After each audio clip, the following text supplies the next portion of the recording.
Hi guys, welcome back. Today I'm going to do another review, my final one for the end of the year on another watercolor palette. And this one is called the Sennelier Petit Aquarelle Fine Student Watercolors. Now, I was going to get the artist quality. There is a set, I believe Jerry's Artorama has a set that is cheaper than most other places if you're looking for artist quality Sennelier. But I was watching a couple of reviews that Lindsay, the Frugal Crafter, did on her channel, and hers, she said that she felt that the student quality was as good as the artist quality, which doesn't say a lot for the artist quality, I suppose. And there were a few things she mentioned that I will mention as well. But I've already, I started to do this review once before and I had to give it up. I've been so sick, and I apologize if I'm coughing or sniffling or whatever. I got that cold, I don't know, gosh, it seemed like it was back by Halloween, maybe a little bit after, maybe around my birthday. And everybody said, oh, that cough lingers forever, so I never followed up on it. But I take immunosuppressant drugs for my autoimmune disease and everything, so sure enough, yesterday I was diagnosed with pneumonia and an ear infection and a sinus infection. So, it's not great timing because I have flute gigs tomorrow, and I'm going to be playing and playing and playing, and some of the music is going to be difficult, and I need my lungs, you know what I mean? So I'm hopeful that by tomorrow I'll be feeling 100% better than I do now anyway. So, but anyway, so I'm going to try this one more time with this palette. This palette is 9 1/4 inches by, I think it was 5. Just under 5 inches. And it looks like this. It's a plastic palette. They do sell some in metal palettes if that's what you would prefer. If you like to have a thumb holder, they have an elastic thing for this bigger one. It's still small enough you could travel with it. That depends on how big you're willing to go. And this is what it looks like inside. Now, I had these wet before, but I'm just going to wet them again a little bit just to get them reconstituted because they need some help. And I'm going to take a pen here. This is a Copic brush tip. So I'm going to go ahead and put some lines down my paper. Maybe I'll go this way, short way. Is that the front or the back? That's the front, yes. Paper's a little dirty, but that's all right. It's just for testing colors, right?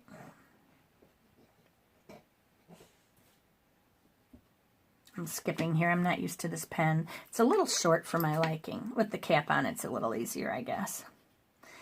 Put some right here. I'm trying not to make thick lines, though. That's the thing. This set contains 24 colors.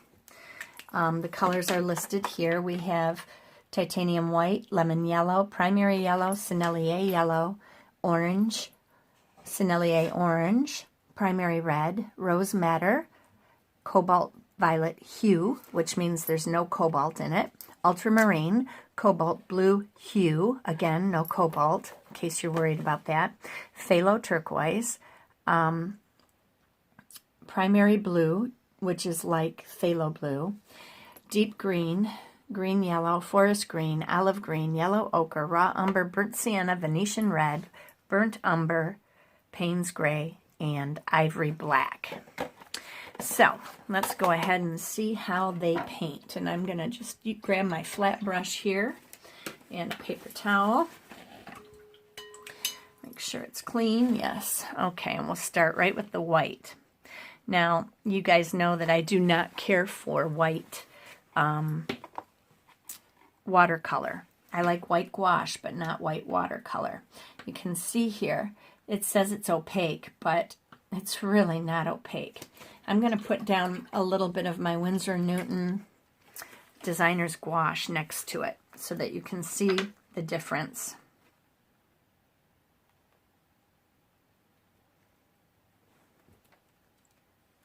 That's opaque. When the line disappears, you can see the difference in that. Let me move this over so you can see it. See the difference?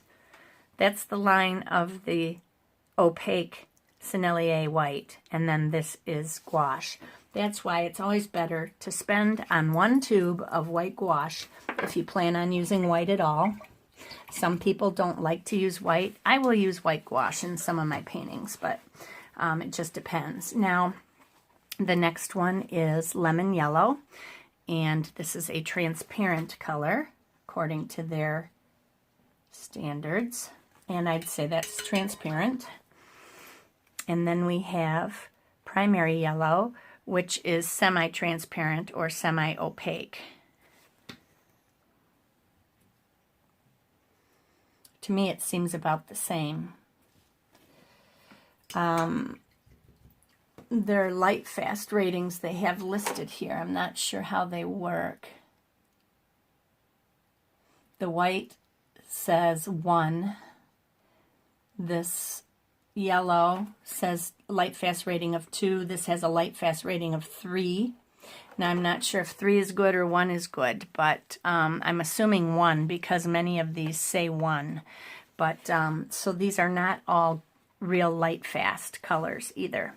This next one is Sennelier yellow, and this should be a semi-transparent or semi-opaque color.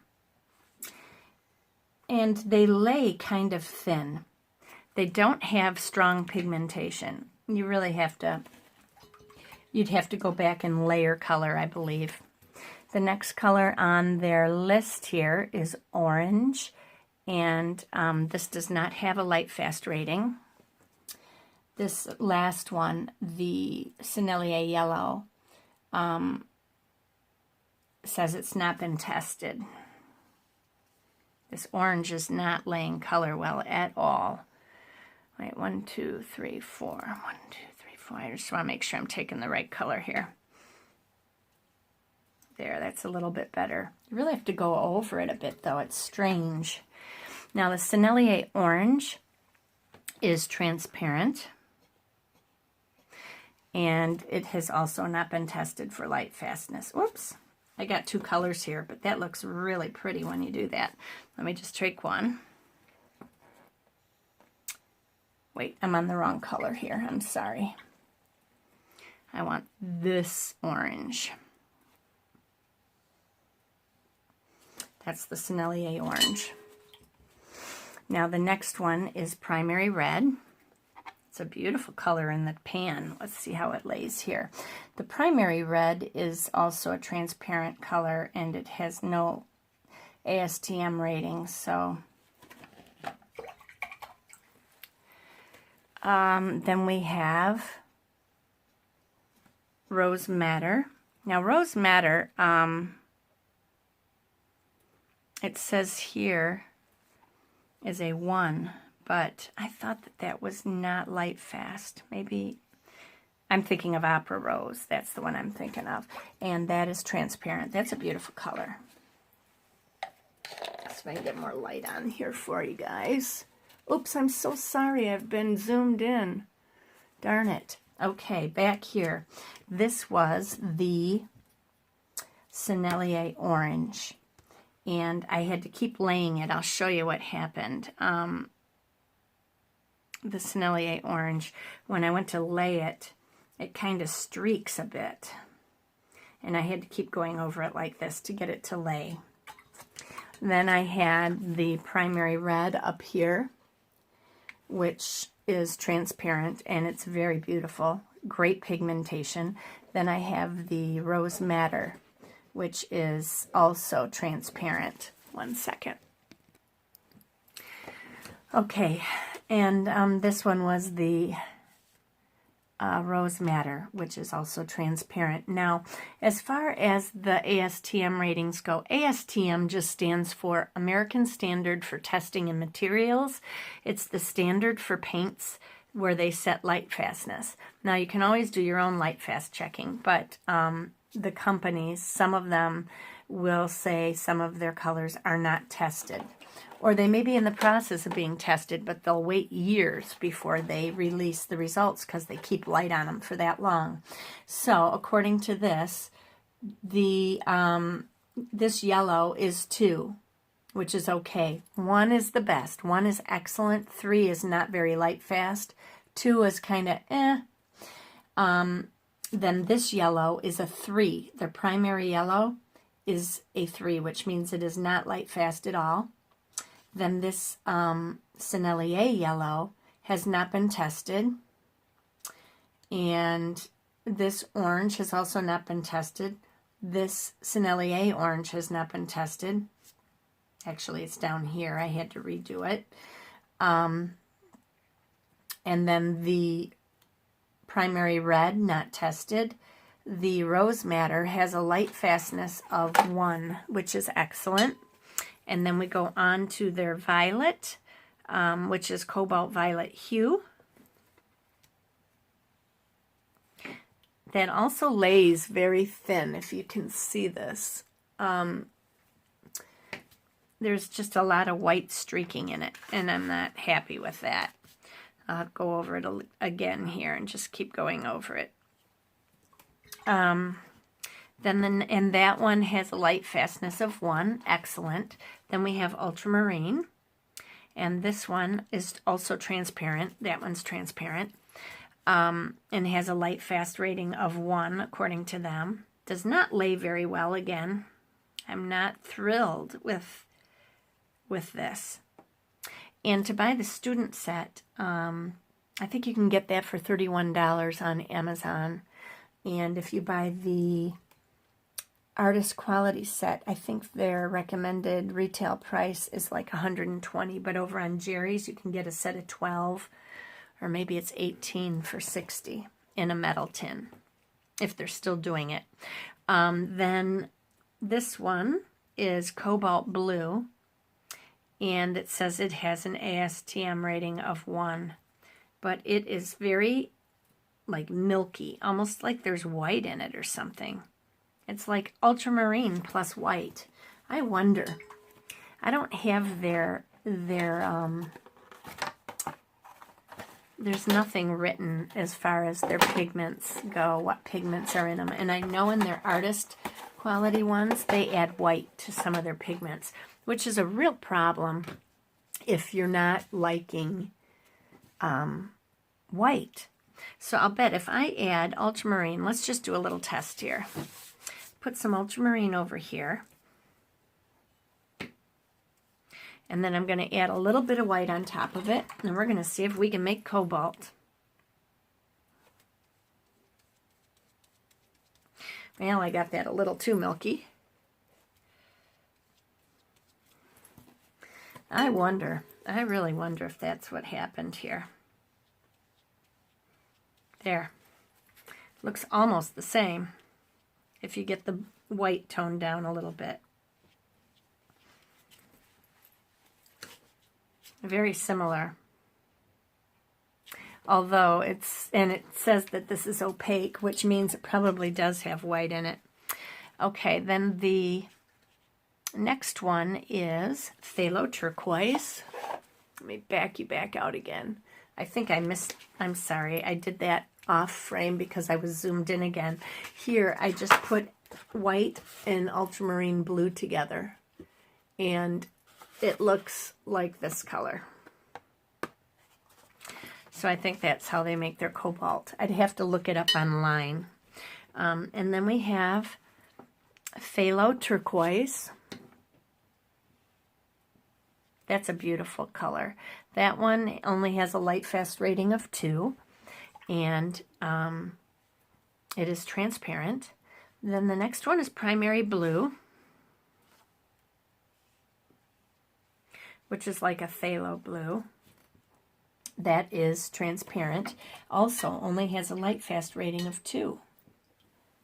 So these would not be great for doing paintings that you plan to like frame that might be getting sunlight.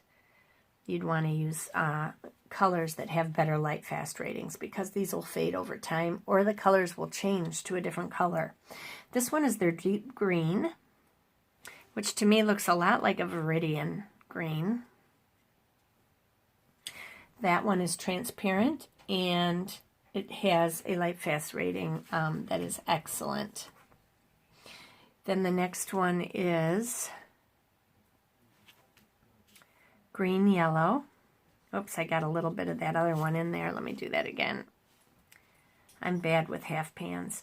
That's the green yellow, and it looks like lime to me. It has a light fast rating of 1. The next one is forest green. Now this one's interesting. The first ingredient in their forest green is black. And that's kind of odd. So if you let that dry and glaze over it, eventually it turns black. That is also transparent with a light fast rating of 1. The next one is olive green. And this looks to me a lot like sap. Their colors are very different, I think.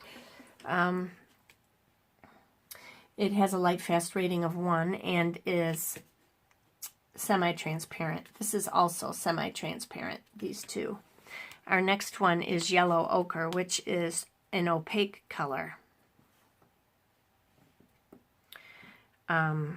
You can see that that's opaque, how it's covering that line up. It's got a light fast rating of 1. And most of your opaque colors will have a light fast rating of 1 because of the binder and everything that's in it. Then our next one is raw umber, and that is a transparent color. To me, this reminds me a lot of like Daniel Smith's quinacridone gold almost. Then we have burnt sienna. That is a very poor color. I don't like it. I'm scrubbing and scrubbing and scrubbing on this, trying to get paint off. It's just not very, very concentrated at all.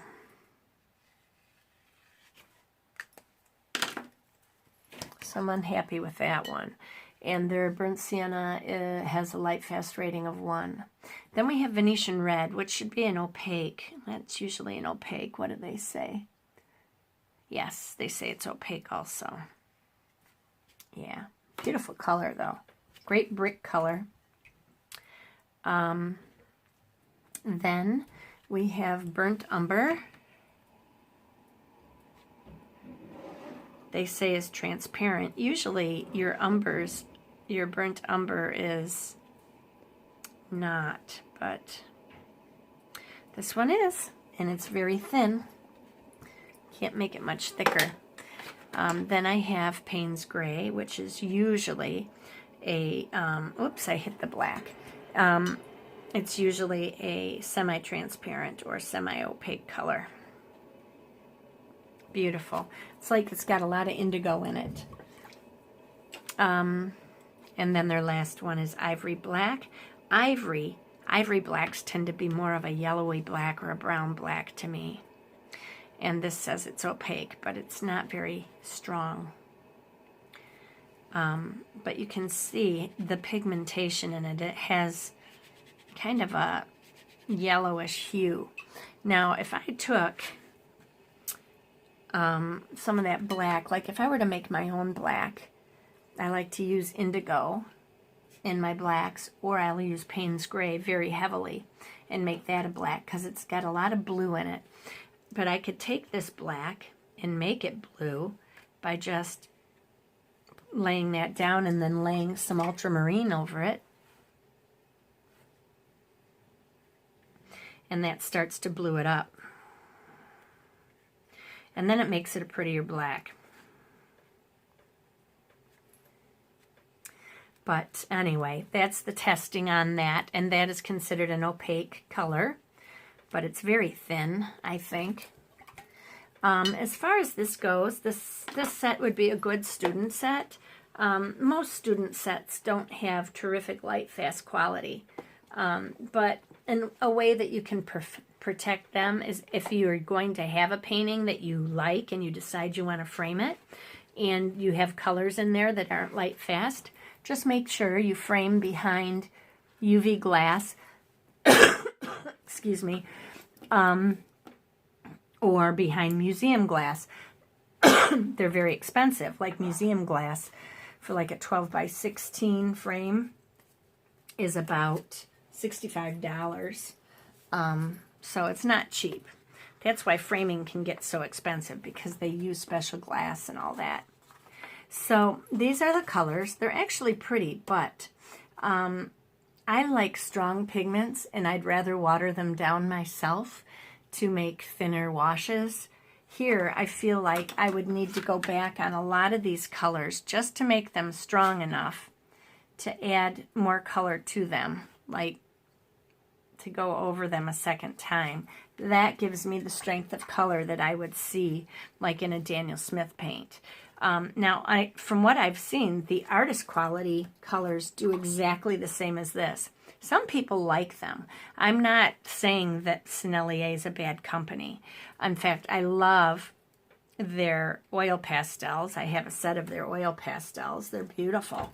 But for me, my preference is to have very strong pigments right out of the tube, and I prefer tube paints over pan paints anyway. So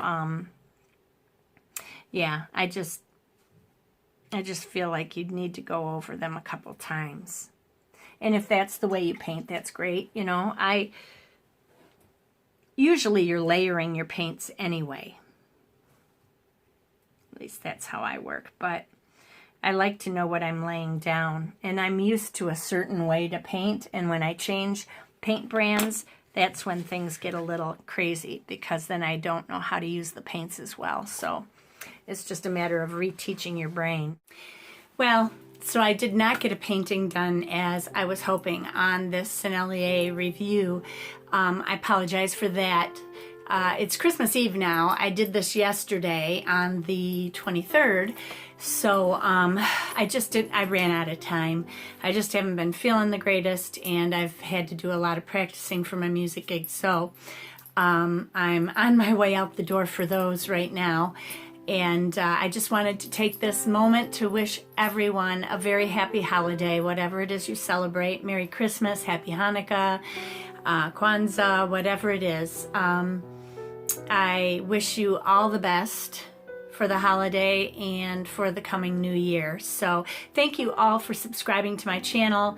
If you're new to my channel, thank you for stopping by, and I hope that you will also subscribe. Leave me comments down below. Like if you enjoyed this video. It really helps if I see thumbs up and comments. It helps me to know if I'm on the right track with my videos. I apologize for that moment where I zoomed in and you missed the first few colors, but it was just a swatch, and I did review them later. So excuse me. Anyway, I do feel much better today, so I am hopeful that I will be able to play my flute without any problems. Takes a lot of wind, so fingers crossed. Anyway, Merry Christmas, everybody, and I will see you after the holiday. Take care. Bye.